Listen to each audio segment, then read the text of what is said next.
Clear to engage. Time on target. 5 mics. Out.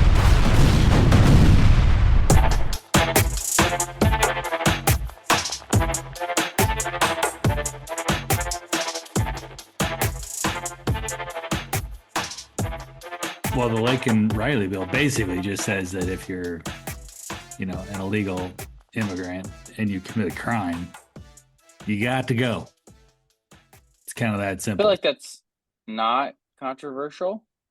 Yeah, it doesn't feel like it. I mean, there was, it passed the House 264, so 159. So, and then and like we were just saying, it looks like there's enough, it's filibuster proof in the Senate now. It looks like there's enough Dems to come on board. So it should pretty much pass. It looks like to me, and then it'll get to be interesting. I guess they'll wait and they'll send it to President Trump, but it would be interesting to send that to Biden before he leaves office to see if he'd sign it. But Isn't it? I do think it is a little weird. I mean, I understand there's some logistic stuff, but we swear in a Congress like right at the beginning of the year, and then we're still waiting another week and a half or whatever for the president, which I think is kind of interesting. that is odd. I think, well, because then they go to work, right? And then you pass a bill like this right away. Um, what do you do next? And I think that is kind of an interesting. But I guess there's just logistics of it because they have to come in and then they have to obviously, right, like take all the electoral votes and they have to do the work. So theoretically, they have to be sworn in first so then they can certify the election and all of the things. But it seemed like you could do that in a couple of days. I don't think you need a couple of weeks. But, and I Um, feel like, has it pushed back or has it always been like January 20th or so? no, it has been for years now. There's a constitutional amendment that set when the president gets in because it used to be way back when. Here, we'll pull this up so I don't get my details right. But the presidential inauguration used to be a lot later, actually, and they just found that that was kind of confusing. Hmm. Back to Lake and Riley though, real fast. While I find this, it's funny.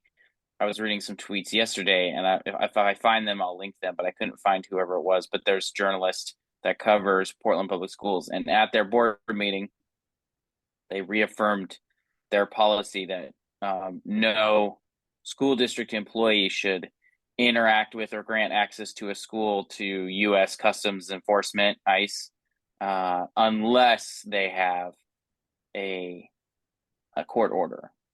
Jeez. And I think that's kind of funny again because you're talking about like there's the Democrats that are understanding where they were a little bit tone deaf and the ones who aren't. And I definitely feel like Portland Public Schools is the ones who aren't. They're just kind of redoing the same stuff they did last time under Trump because they don't know what else to do. They don't really have a new resist movement. They don't really know exactly how to push back. It seemed well, and this is lack of what do you call it? Just I don't know.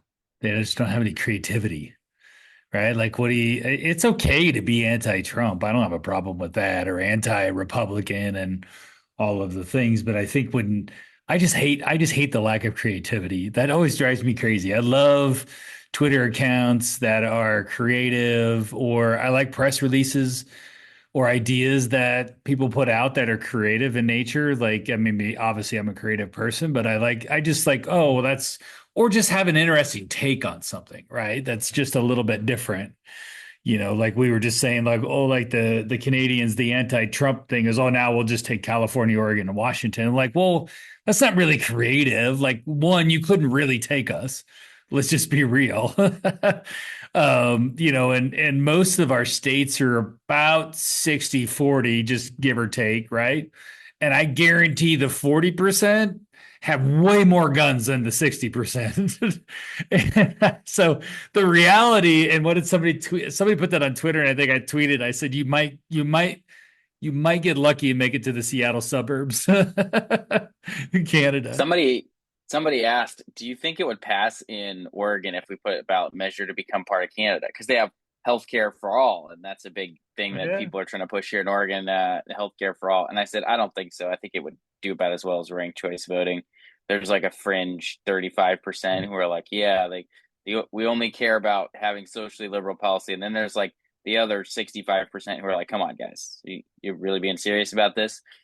Well, And Greater Idaho, right? I mean, it barely, even in the Eastern Oregon yeah, counties, it barely passes. It usually gets like a 55-45 margin in yeah, all Republican yeah. counties. So, there's just, so most people live in that middle. And I think, whether it's middle right or middle left, right? Most people are somewhere in there. We like to call that common sense.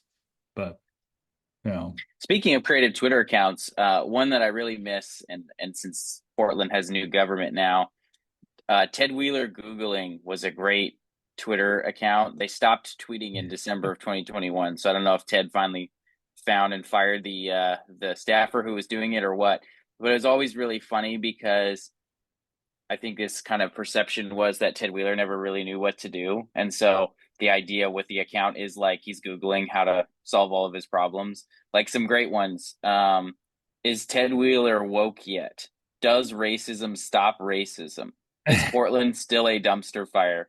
What is recall? Just like anytime there was a headline related to yeah, Portland, this guy would go out there and just tweet, like a simple Google search. And I always thought that was so good.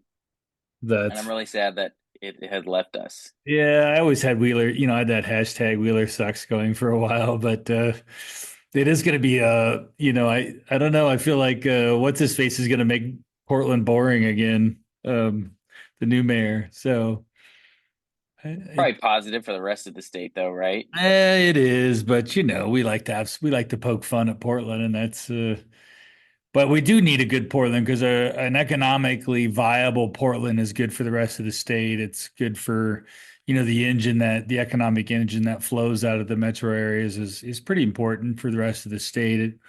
If you're selling stuff in Portland, you're selling stuff in Bend and the other parts of the state for sure. So having a strong Portland does help. I just wish it would get a little bit less crazy because it just seems like the every time we go a little bit right, it almost like rejects it and wants to go a little bit left.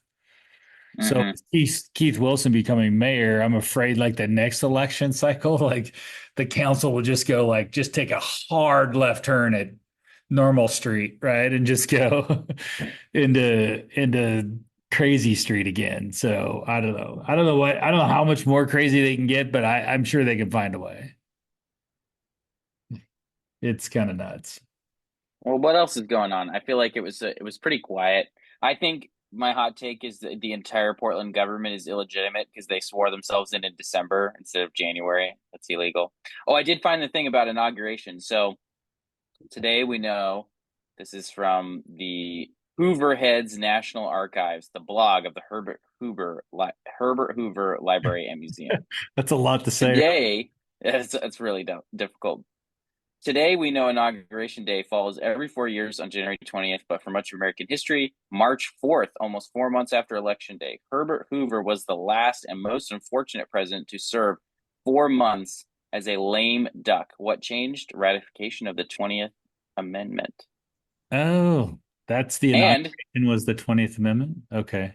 20th Amendment changed Inauguration Day. So now we only have to wait a couple of weeks from when Congress is sworn in. Speaking of Congress being sworn in, we have with us Congresswoman Val Hoyle of Oregon's 4th Congressional District. Welcome, Congresswoman. Thanks, Reagan. Thanks, Bryan. Thanks for so much for having me on. Absolutely. So, for people who aren't familiar, and I'm checking, we're gonna test the accuracy of Ballotpedia. So it looks like you were first elected to the House District 14 in 2010. Is that right? I was appointed in September, end of September 2009. Oh, that's right. The same day That's as Margaret not in Doherty and Lou Frederick, and then elected in 2010. Yeah, survived the red wave. Yeah, there's only one of two Democrats in swing districts to win the election that year, myself and Arnie Roeblen. Yeah, and so you entered, your first experience in the legislature really was, because I'm assuming you were appointed in the interim, so you didn't serve until that 2011 split House session. And Yeah, I then had like a short session in February, but then the first session that I was there, we were 30-30 in the House, 16-14 in the Senate, but with Betsy Johnson, it was really effectively tied. So you couldn't get anything done unless you worked with someone from the other party. And we got a lot of, I worked very closely with former Representative Vic Gilliam on protecting seniors from financial abuse. And I had one, I won't say which member, who said to me, he's a Democrat, I've only ever served in the super minority or the super majority, and I've never done a bill with a Republican. And I'm like, what? I don't even understand that. But it meant that people of moderate temperament were really successful. And that doesn't mean conservative, like moderate politics. So like Tina Kotek, Tim Freeman, about as far on the political spectrum as you could get. And then former Senator Alan Bates, they worked together with John Kitzhaber on healthcare, right? Like on implementing the Affordable Care Act. And they were practical, and they understood where the lines were, but they could actually work together. And I honestly, that was probably one of the best sessions I ever had. It was a good way to come in because you built relationships in a way that I feel is broken now, especially post-COVID, where you had a lot of new people coming in and they didn't sit down and have lunch together. They didn't work together. They only sat in their districts that were, mostly blue or mostly red, and didn't actually build the relationships with their colleagues. And that has been, I think we've seen it in how, our legislature operates. But of course, in 2012, he went out and whacked him and got back to a supermajority. So, well, it was only 34, not quite a supermajority, okay, but close enough. Close enough. Yeah. Yes. And so, when did did you? It is. When did you become majority leader? It was 2014. So Okay. I became majority leader in 2014, and every, just 3 nights a week, Mike McLean and I would go out on the on the patio between there's a path, a bridge that goes from the House to the Senate, and we go sit out there. He'd have a cigar, and we would talk about, okay, what's going to happen for tomorrow. And he's like, look, when you all do this, this is very sensitive for our people, and so please don't spike the football, or here's something that's really important. And I would be like, look, we're doing these things.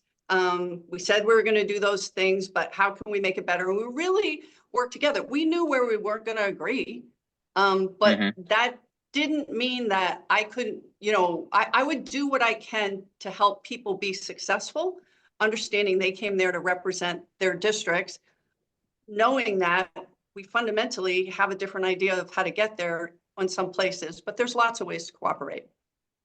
And I think the faceless, nameless people on Twitter that believe in the uniparty think that sort of communication is like it's orchestrated. And I've been in those conversations, and it's not orchestrated opposition. It's the real beliefs. You're communicating because it's helpful for everybody to know what's going on, because I don't think this really is obvious to most people. You have 60 House members, you have 30 senators. They're not all talking to each other at the same time. You're talking to 2 or 3 people. You're talking to your committee chair, and then your leader, and then maybe your best friend in the caucus and your best friend in the other caucus. And so all the information doesn't get distributed evenly all the time. Salem's just like a big game of telephone all the time. Right. So to have the 2 leaders sit down and communicate, this is what's happening in my caucus, this is what's happening in your caucus, just makes you aware. It's not like, well, can your members object to this, but we're not going to object to this if you don't say that. Like, it's not that. And I think that's what confuses a lot of people. Yeah, I think the other piece is, when I first came in, former Senator Tony Corcoran and current Senator Floyd Przansky sat down, and what Tony said was, look, you're a freshman, right? You're a freshman from downstate. You are not going to be in the room where decisions are made. So you should make sure that when you elect your leadership, you elect someone that you trust will listen to you and represent your interests. And so, fundamentally, I wasn't in the Republican caucus room. I didn't know what was happening to all these members. Someone might have done something or popped off or would come up with this weird idea, and Mike would say, look, this is what's happening in this person's district. This is what's happening in this person's personal life. This is what was said that really offended them, right? There was one time where it was Wayne Krieger, former Representative Wayne Krieger, and Carolyn Tomei popped off, and the whole floor session fell apart. I had no idea why he turned around and told her, F you. And she had said something that he found deeply offensive that I didn't hear. So getting together means that he talks to his people and I could have a better understanding, because if we don't talk to each other, I'm not going to say we're not going to agree. And of course we each want the majority. So in the campaign time, we go to our different, on our different teams, but afterwards it is our responsibility to try and understand where people are coming from. And I think the problem is in Congress, I see it a lot, and, in the legislature, more people come from only blue or only red districts. So they don't have to talk to anyone. They don't have the opportunity to talk to anyone who doesn't have the same politics as they do. So they don't have an idea of what it's like to be from a timber dependent county with, with a compressed tax base, right? You're in Curry County and you have whatever it is, 67 cents per thousand, different than Multnomah County that gets 425 per thousand, right? Saying, well, why don't you just drive here when you're in Eastern Oregon? That doesn't make any sense, because, the store is not 4 blocks away. So there's just a different reality. Well, I think talking to the other party is a perfect segue. Oh, go ahead, Brian.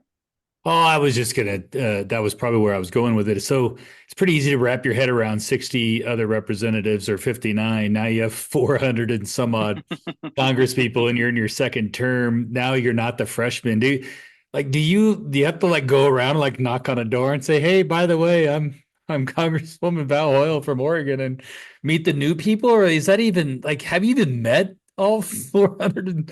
So No. you haven't, right? Yeah. How do you? No, it's very, it's a much bigger scale. When we had the speaker vote, we had 6 days where we were just voting for speaker over and over and over again. And I just went around and talked to people, right? Hi, I'm Val, I'm from Oregon, right? But there's still people that I haven't met. So if you're in the elevator, I'll just say, hi, I'm Val, I'm from Oregon, Southwest, not Portland, Southwest coast. Yeah. And not Portland, I like it. But not Portland. But you meet the people that are on your committees, right? Cliff Bentz is on natural resources with me, and we were together in the legislature, so we had that relationship. Nice. On transportation infrastructure, it's a really large committee. I mean, that committee is as large as our legislature. So you meet people on your subcommittees, or where you're working on things together, or at different receptions. But the way things are set up, it's easier to meet people from your own caucus or conference. Because you're doing things together every day. But even at that, I don't think I've spoken to all the members of my caucus, but it's very siloed. And then people go home on the weekends, their families are at home, they're campaigning at home. So you're not spending that kind of time together. But I make an effort, because I think that's the way we get things done. The best place I had to meet people that weren't on my committees or weren't in my party was on the congressional softball team. So the men's baseball team, it's the Democrats play the Republicans. I guess because we don't have as many players, or just because this is what women do, we have the Democrats and Republicans, House and Senate, play the women of the press. And so Kirsten Gillibrand was our pitcher, Mary Capito from West Virginia played, and her daughter was one of our coaches. And, through that, Joni Ernst and Kirsten Gillibrand got to know each other, played together, and then started working on sexual assault in the military and doing bills together. But that was really great, because if you're up at 7 a.m, at practice 3 days a week, you really get to know people in a different way as people. And I think They take that softball was, game stuff seriously, don't they, Congresswoman? they really it's do. pretty And you know nuts. what? The press has some ringers. I mean, we Mm. can't just say, I mean, we have tried to recruit people to run for office because they're really good at softball and they're like, no, I don't want to run for office. Whereas the press can just be like, yeah, we're going to hire this, That's funny. ringer from some college team. So when you're recruiting, that's one of the first questions. So do you play softball by chance? So no lie, when Maxine made it through the primary, I called her. I'm like, so by the way, do you play softball? How She fast does. is your underhand? Right, exactly. That's great. All right. Well, speaking of working with members of the other party, I noticed, and this is why I reached out to you. I noticed that you had put out a press release on December 11th that you were joining the Delivering Outstanding Government Efficiency Caucus in Congress, the DOGE caucus. And I've got a bunch of questions about that because I think it's super interesting. We learned, in a pre-meeting with your staff, there actually aren't very many Democrats on the DOGE caucus. You're one of 4, I think I heard. Is that Yep. accurate? Yeah, 4, possibly up to 5 now. Yeah. But when we went in our first meeting, there were 3 Democrats. So it was Jared Moskowitz, myself, and Stephen Horsford from Nevada. And then I think Tom Swazi, I believe, has joined, and Chris Pappas from New Hampshire. And there were 70 Republicans, and there will be more in the incoming freshman class. Interesting. And so you guys go to your first meeting, and what was that like? Because I think a lot of people have the impression that, oh, it's a DOGE caucus, so Elon Musk is there and all the Trump people are there. But this was sort of actually started in Congress by congressmen, right? Congressmen and women. Right. Congressman Norman and Congressman Bean, Aaron Bean from Florida, who I've worked with because he's on transportation infrastructure. And I trust him. He's a man of his word, and we have different politics, but he was a mayor of a city, so he understands that, you have to have government to function. He didn't come here to break things. So, he said, look, we'd love to have you on. I talked to him about it, and he said, we want you to come. We want you to bring your ideas. I do want Democrats there. I will tell you, I did get a hard time from some progressive groups saying, because we called around and I said, I'm going to join because we have to offer solutions. It's not enough to say, Trump bad, they're bad idea, we can't do that. We actually have to offer things. And there are government efficiencies. I mean, anyone that thinks that there aren't government efficiencies, should have their head examined. Like, there is a reason why you all get to say that government is bad, because we all have frustrating experiences with government, right? Like, I ran an agency. Bureaucracy is tough to unravel. But, fundamentally, I want to be able to offer solutions. And also, when things are proposed that don't make sense, say, hey, have you thought about if you just sweep all money that hasn't been appropriated? Understand that the VA gets money, it's like you get the authorization and then the appropriations happen over the year. You're going to gut the budget for the VA, which won't be able to operate. Was that what you intended? Right? Like, so I feel now that's different than the committee that Marjorie Taylor Greene is chairing. I have not found her to be bipartisan in any way. So, like, I'm not going to waste my time or her time showing up somewhere that is just for, political theater on either side. And then there's Elon Musk and Vivek Ramaswamy, who are advisors to the president, who were not at the meeting, and they don't have a role. They weren't elected to represent anyone in Congress. So they're going to give ideas. They also haven't worked in government, right? So, the Department of Defense has a massive budget, just failed their 7th audit, and we just gave them $900 billion more dollars, right? When they can't pass an audit, when there's no accountability for what they spend, how they spend it, what the contractors are charging, within our healthcare system. There's a we should be able to negotiate pharmaceutical pricing. I mean, that's like, there are some easy things. I don't think that the $2 trillion number or whatever number, like, President Trump has said, we are not touching Social Security or Medicare. We're not going to take services away from our veterans, so if you're not going to do that, and take away these earned benefits, then there are places we can have efficiencies. However, I think the number needs to be realistic, but we have to approach it. I mean, we have to be accountable and good stewards of taxpayer dollars.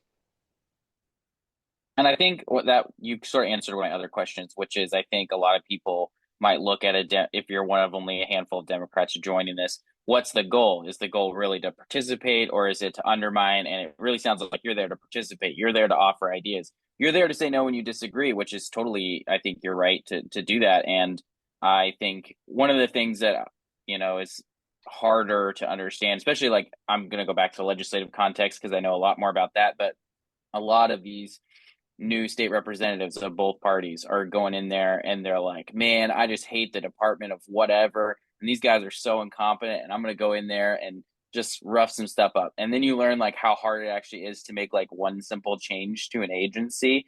And you realize that you've got to participate in work groups. You got to go to meetings. You got to set meetings. You got to write legislation. You've got to rewrite legislation. It is a lot of work to actually make the impact. And so a lot of them end up sitting there and they just find they get more, I don't know what it is, they get more endorphins from sending out mean tweets and throwing bombs and press releases, right? Because they realized it was so hard to change government, they couldn't. And the people that are more effective are the ones that, yeah, you can be effective at communicating, that's good, but you're actually like doing stuff at the same time. Well, and I think the other thing is people say, well, we should run government like a business, but they have different roles, right? Like the role of a business is to deliver a service and to make a profit, right? And in government, that isn't necessarily the role, right? Like, so if we invest in roads and bridges, right, we want to make sure that we're utilizing taxpayer dollars in a way that benefits local communities for things that are our shared responsibility, right? Whether it's disaster relief or roads and bridges, these are things that we in a bipartisan way usually can agree on, right? But if we're going to run things like a business, you tell me what business would still be operating on COBOL computers. So there also is something where it's like you sometimes have to invest in efficiencies. If we're still handling things like I worked with Representative Garrett Graves from Louisiana on building a portal for the NEPA process, so that if you have, you're building something or you're in a community and you want to find out where the NEPA process is, you shouldn't have to pay $1,000 an hour lawyer. My constituents can't afford that. And it's just this invisible, really bureaucratic process. So Democrats don't want to have environmental protections. And so say, well, we don't want to change any of these permitting regulations. Well, it's so bureaucratic, you can't build anything. So you want green energy? How are you going to build a transmission line? You can't, because the process will take 15 years.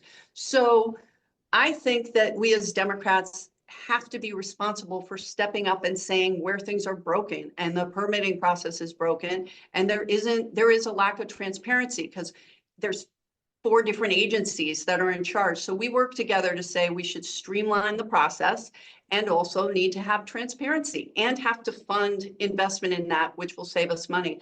I will say Jared Moskowitz, so he was Ron DeSantis's emergency management person on Ron DeSantis's cabinet in Florida.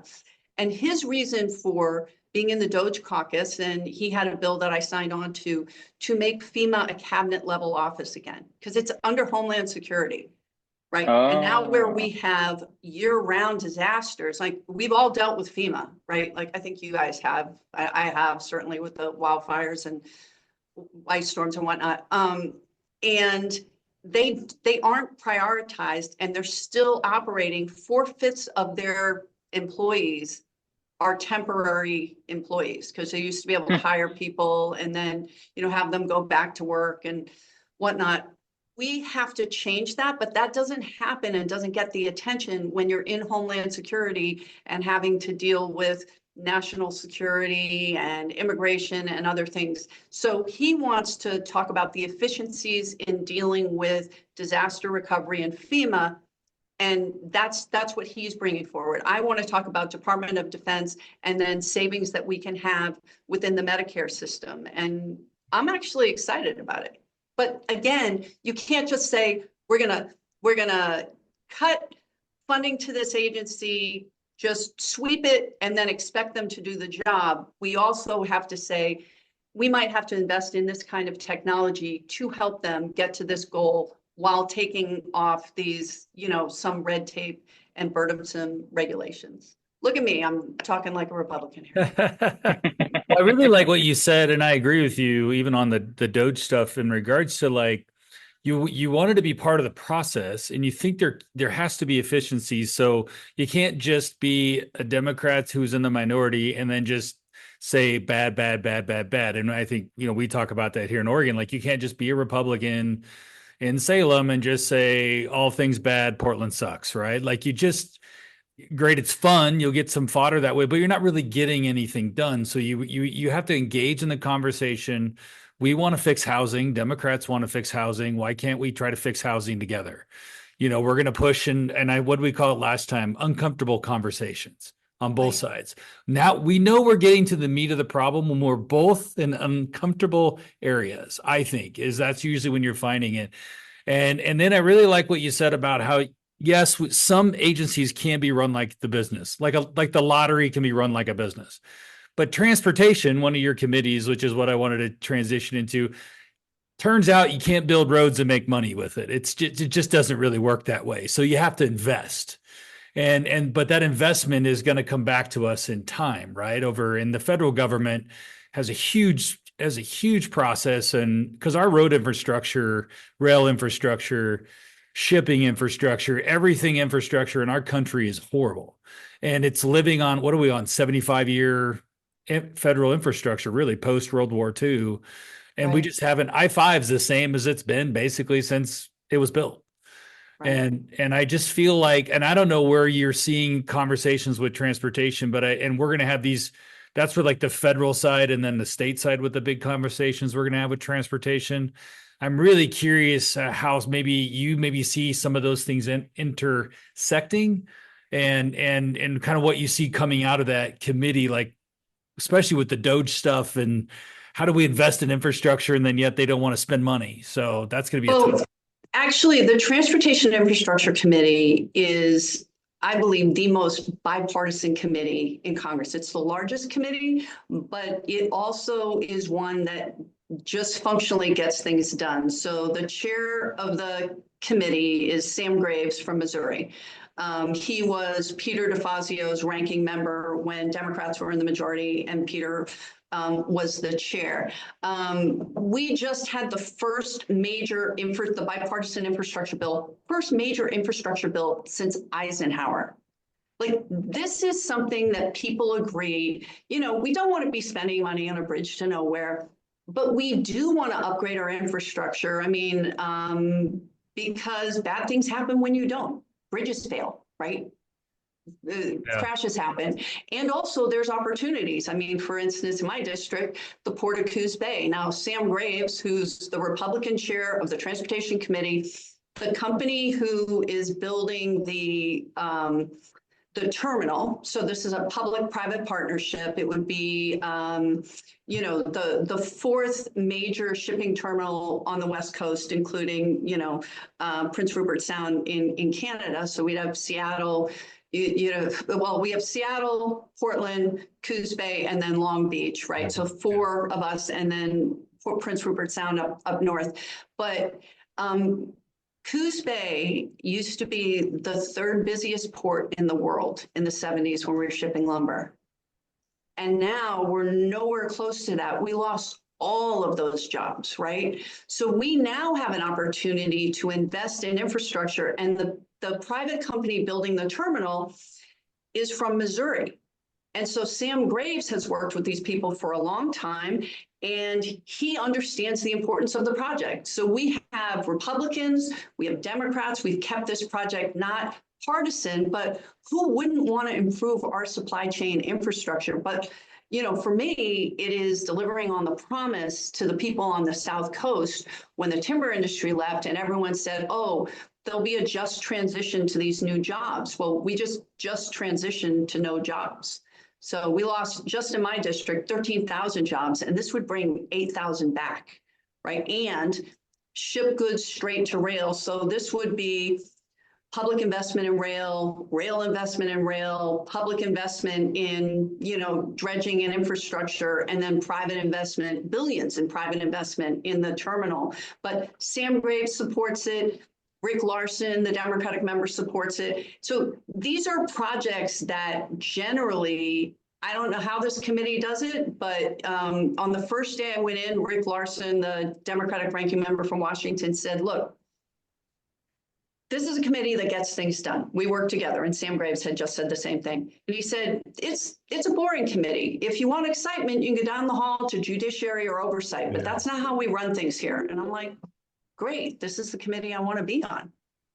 It turns out when you go to DC, there's actual work that you have to do. And this is the transportation is one of those where you just roll up your sleeves and go to work.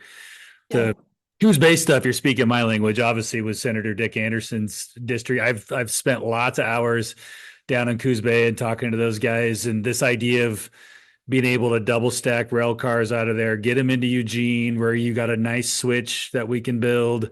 You don't have to go through Portland. Goods can head east out of there. They could head south out of there and then go east through Reno.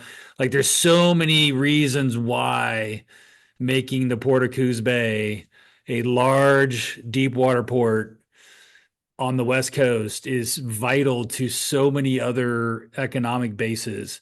And of course, it would obviously really help the port or help the Coos Bay area, which they severely needed. And the housing would come. All that stuff comes when the jobs come. And then I think that helps Eugene. It helps all of that. And then all of those goods and services don't have to go up to Seattle to go out of port, right? And go around going through Portland and all the I-5 stuff.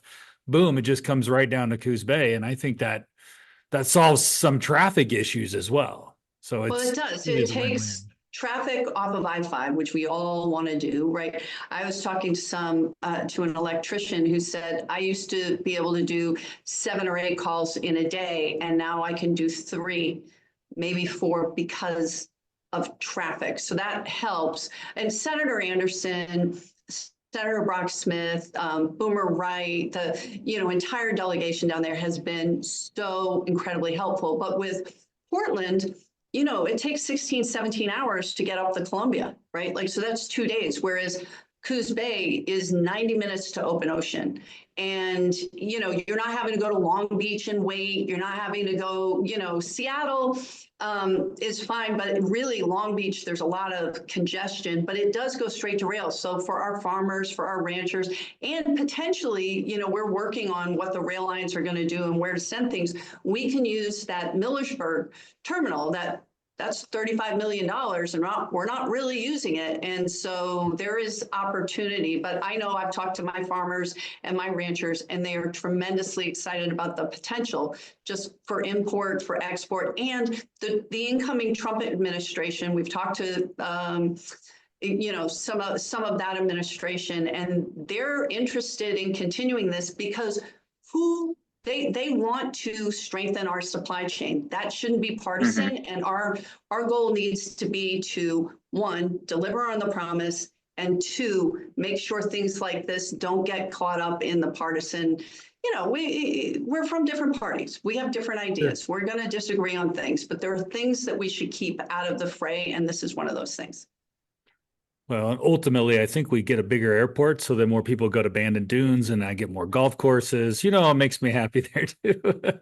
or have a direct flight to the East Coast from the Eugene airport. I would love that. I mean, yes, you would like that. Colleagues who are like, it took me 2 hours to get home, and I'm like, yeah, it takes me 10 and a half hours door to door. You can just stop right there. And they're like, oh. Mm-hmm.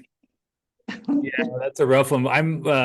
Vicky and I we're heading over for the inauguration, Oh, and nice. yeah, so we're flying, breaking news, Reagan. I don't even know if you knew that, but we're flying over on Friday and we're trying to figure out, and we live here in Prineville, right? So I'm just like, do we drive to Portland, take that direct flight?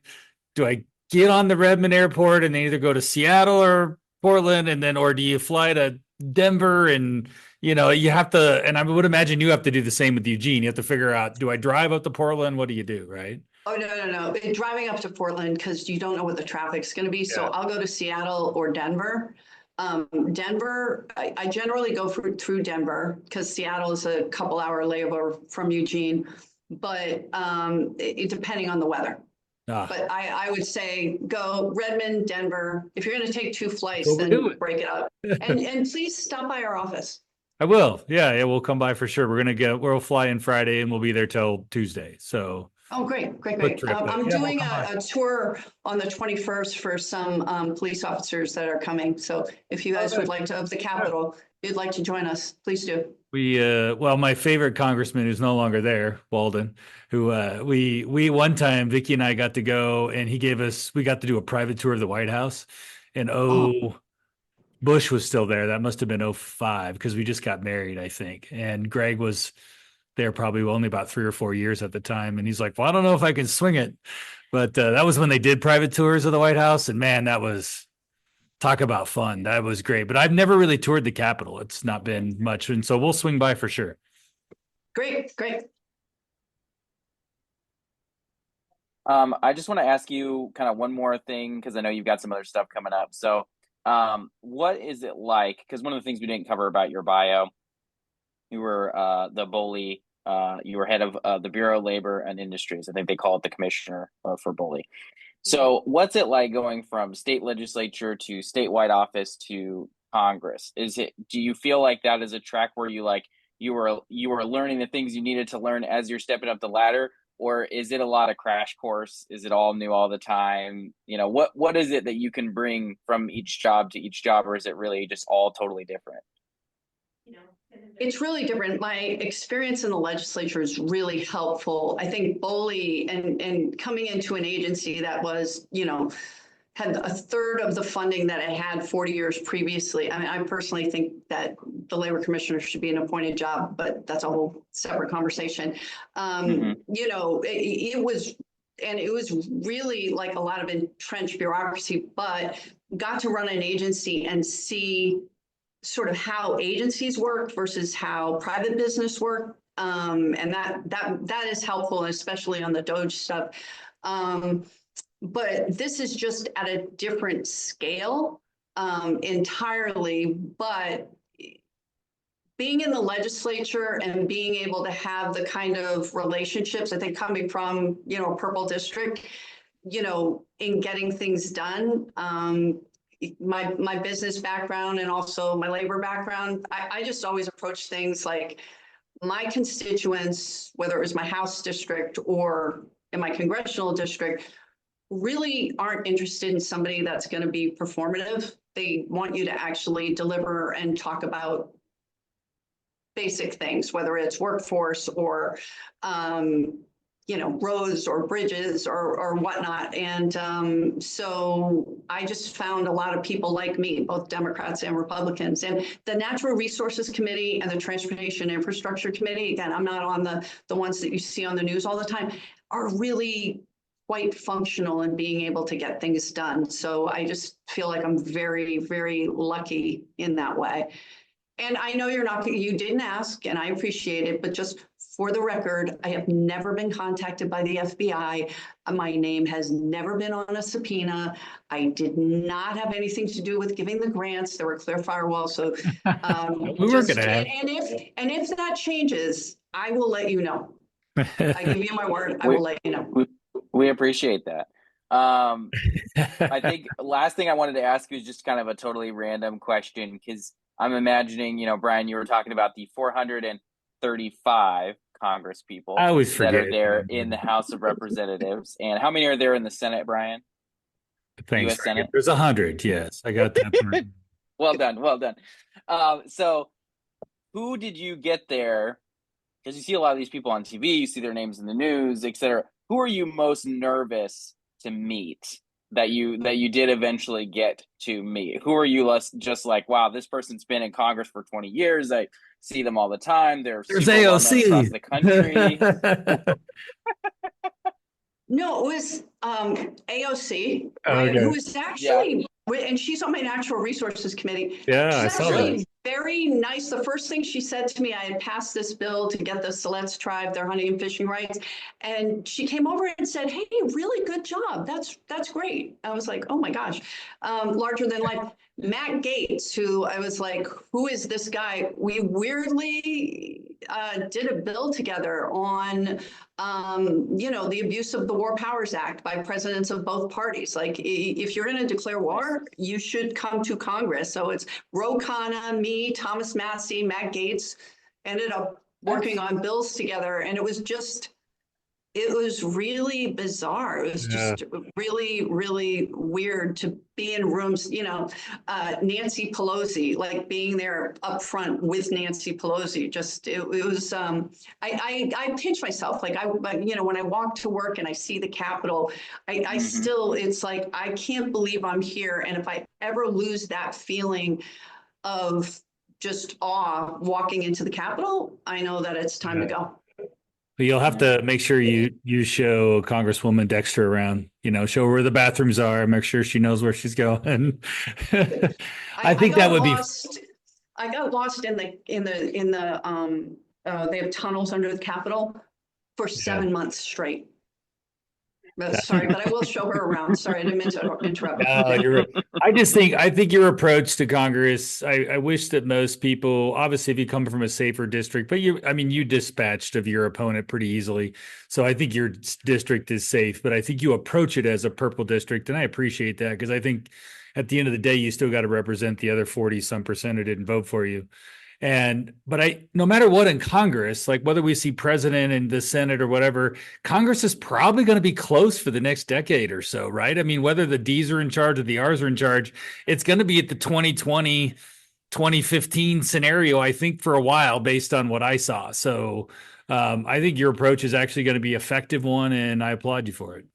Well, what I would say is that is the approach of the majority of people here, and you wouldn't know it from what you see in the news. Yeah.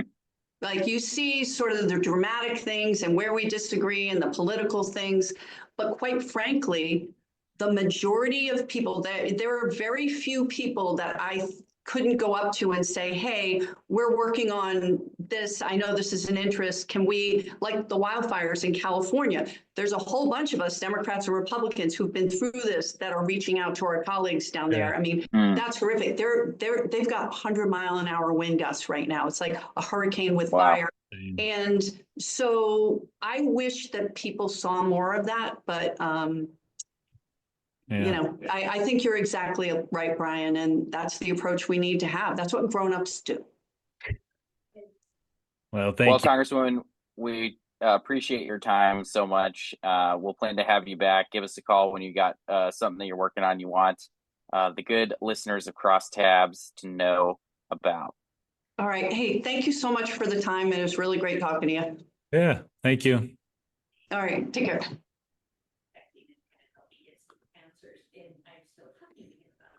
That was great. Congresswoman Hoyle, very good. I enjoyed, I didn't want to get into this because I wasn't trying to make it about myself, but now I will, that she's gone. I got to know her a little bit in 2013 when I first came to the Senate with my dad, because she was the majority leader in right around that time, right? And my dad was obviously, he's on the wall of majority leaders. It's an ongoing joke, of course, because most of the Republican leaders are minority leaders. And so everybody looks for his photo on the third floor and they're like, where's your photo? And he's like, well, when I was here, we were on the second floor. And so, he has that, kind of experience. And I think his minority leader, his Democrat counterpart, was Deb Kefauver. I think Deb and Val get along. And so they're just all, they all kind of know each other. And so it was like, it was that. And then earlier today, actually, we got an email at the legislature about the celebration of life for Peter Courtney, Senate President Courtney, who passed away last year. And it just reminded me of that like little segment of time I got to work with him as my dad's chief of staff in the 2022 interim. He wasn't running again. He knew he was leaving, but there was still stuff that we had to do, and we got to do with them. So always great to talk to Congresswoman Hoyle. Appreciate her taking the time out of what I'm sure is a very busy schedule and much bigger media opportunities that she could have done. But she took it's the time fun. to do it It with us, was, and I appreciate that. I learned. You know Congresswoman Hoyle a lot better than I do. Obviously, with your time, your dad obviously knew her really well, and I just been tertiarily around her. But I just appreciate her approach to being a congresswoman. I think that approach is meaningful, and it's a tough gig. I mean, you think it's hard in the Salem to get a bill through and actually get enough people to vote something to actually make it happen. It's a chore over there in Congress, and I've never had the desire or want to be a staffer in on the Hill, and that just has never been my goal. Every time I go over there, I'm like, oh, thank God I don't work here, because it would be, daunting is a minor way of saying it. So, but yeah, she was great. I think it would be fun. And I think my last thing on Peter Courtney, which when Vicky was the leader, and he would pop over to her office and he would see me, and of course I know him, and he goes, "You married him?" He'd say that to Vicky every time. And no matter what, he'd always have a sarcastic remark about he couldn't believe that I got Vicky. Basically, right? It was in that vein. But it was just fun, and he knows everybody, man. That guy, he was so whip smart and just knew everybody to the end, and it was great. And he knew what they cared about too. I think that's what made him a really good leader. Is not only did he know them, he knew what they cared about. And I just wish he was around to see the mustache that's currently on your face, because that would be a total a ton of material there for him to work with. Yeah, it would be. All right. Well, Bryan, this is our first episode of the new year. I feel like we started with a bang, and this is what we're going to try to do at least for the next 6 months with the legislative session starting here. I think we're going to have the opportunity to have a lot of high-powered guests, and Crosstabs is going to the moon in 2025. So looking forward to doing that with you, Bryan. Thank you, Reagan. See ya.